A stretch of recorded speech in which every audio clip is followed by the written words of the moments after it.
नमस्कार. महाराष्ट्र वृत्तपत्रामध्ये आपलं स्वागत आहे. बुधवारी दुपारच्या प्रहारानंतर बीड शहरामध्ये ढगाळ वातावरण निर्माण झालं. त्यामुळे अवकाळी पावसाची शक्यता त्या ठिकाणी वर्तवली जात आहे. मागील 4-5 दिवसापासून बीड शहरामध्ये वेगवेगळ्या वेळी पाऊस येण्याची शक्यता वर्तवली गेली आहे. शेतकऱ्यांनी तर खरं तर पावसाचाही अंदाज असल्यामुळं आपली काळजी घेणं गरजेचं आहे.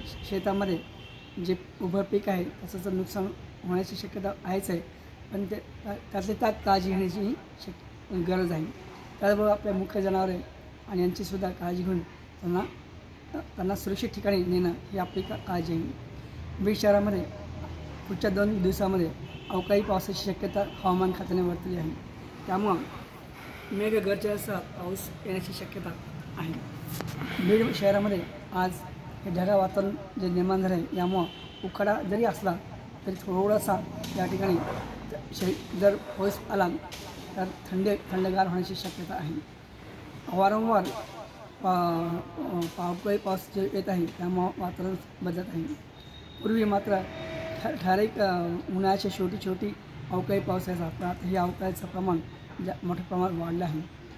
याचं कारण म्हणजे हवामानामध्ये होणारा बदल. तरी नागरिकांनी आणि शेतकऱ्यांनीसुद्धा आपली काळजी घेणं गरजेचं आहे.